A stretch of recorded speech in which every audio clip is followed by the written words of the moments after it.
Good morning. This is Kelloland on the Go with all you need to know in news and weather as you start your day. Sioux Falls police say road rage is a real problem on city streets. They can't say it's on the rise, but they do know a lot of road rage incidents go unreported. Keith Masson is from out of town and realizes people probably get impatient with him. I, as being out of town, drive a little bit slower because I don't know where I'm going, and I assume that makes some other people that are local that want to get to where they're going, and it causes some issues.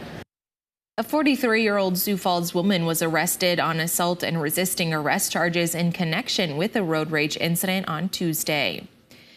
Meanwhile, Sioux Falls police are investigating how a 58-year-old man died in a downtown park. Police were called to the Faywick Park area around noon Tuesday and found the body near the river. Authorities tell us the cause of death is unknown at this time. The county coroner will conduct an autopsy. A 28-year-old man from Kyle, South Dakota is pleading guilty to voluntary manslaughter. Court papers show Scotty Oldhorse used his SUV to pin Harold Topbear against an apartment building last November, killing him. The crime happened after the victim yelled and threw a sweatshirt at Oldhorse. Oldhorse faces a maximum of 15 years in federal prison. When sentenced, a second-degree murder charge was dropped in exchange for his guilty plea. A 41-year-old Pier woman has been charged with 2 misdemeanors after allegations last year that some children were abused at her in-home daycare. A grand jury charged Brandy Jo Behringer with 2 counts of contributing to the abuse, neglect, or delinquency of a child. Authorities say between January 2020 and May 2022, Behringer did not provide the care necessary for a child's well-being. In August, Facebook post accused Behringer of doing nothing to stop a 9-year-old from physically and sexually abusing other children at the in-home daycare facility. The Hughes County State's attorney says these charges are not directly related to the initial allegations, but were the result of a follow-up investigation. The daycare has since closed. Now let's get a check of our weather with meteorologist Scott Munt. Good morning, Scott. All right. Good morning, Lauren. Good morning, everybody. We are looking at hazy or smoky conditions across the area this morning. I think that will slowly improve as we do go through the day and try to kick up these winds. We'll have temperatures today in the 60s and 70s. Now, for tomorrow, I think it will improve, at least scour out the low-level smoke that we have, but still probably hazy conditions. And the weekend is looking warm. After starting Saturday morning with some of us in the 30s to near 40 degrees, we'll warm to the 70s this weekend. More details on your forecast with Brian coming up. Thank you, Scott. You may have witnessed the spectacular red sunset last night, but that thick haze that creates such a sight can also pose a health risk. The hazy sky is a result of smoke from wildfires burning in Canada. Local medical experts say people with underlying conditions like asthma, COPD, and heart disease need to take precautions. From not doing too much strenuous activity outdoors to staying indoors more, using more centralized air that's filtered. Even people without underlying conditions can experience itchy eyes, stuffy nose, and coughing from the smoky air. First, the Lucky Lady Casino withdraws its request for an alcohol license and closes its doors. Then another nearby business is denied its license at Tuesday's City Council meeting. However, this is not the first time something like this has happened. Wally, a convenience store, now sits empty after losing its liquor license in 2019 after it fell under scrutiny for selling high-potency alcohol to vulnerable people. Now the area near Lucky Lady in Pettigrew Heights is the focus for counselors because of its high crime rate.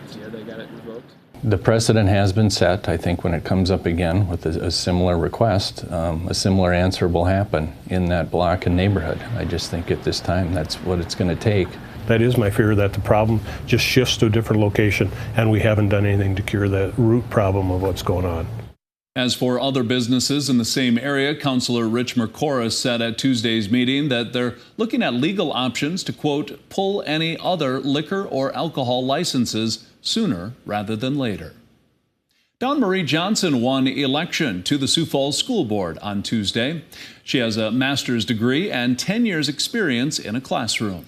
Johnson is currently the Director of Leadership and Culture at the South Dakota After School Network. She says she's honored and grateful for the support from voters, and she looks forward to serving. I'm excited to be on a board and not a singular person, to have the knowledge of the folks who have been on, especially those who have been on for a while. That experience is going to be really helpful for me stepping into it. Johnson says she decided to run because she has a 9-year-old daughter and she wants the best education possible for all kids. That's a look at some of our top stories. Now let's get one last look at your weather with meteorologist Brian Karstens. Brian? All right, weather today. Well, let's bring up some numbers on visibility. First of all, we've been dealing with thick smoke. That's really the number one story today in terms of weather. The smoke is thick enough. It's creating some hazardous conditions when it comes to breathing this stuff in. If you look at Pierre, you got 3/4 mile visibility. That's as of the 7 o'clock hour this morning. On the air quality index, which is a feature that we don't get into this a whole bunch in Ketherland. Typically, we don't have to deal with that because we have enough wind that disperses the air and all that. But when you get wildfires in Canada, you can dial it up. And boy, we are in that category today in Pierre. And that's just one spot. You can argue the same thing in Aberdeen and frankly, all across the region. These numbers are either in the purple or in that maroon shaded region. So that's your heads up today. Make sure you're fully aware of that. And if you need to minimize your outdoor exposure to the air, we would at least recommend evaluating that. What do we have next for temperatures? Well, we're still in the 70s in much of southern, eastern Ketherland. 60s, though, coming in from the north. And we could generate another shower or isolated thunder shower today with this cooling wind.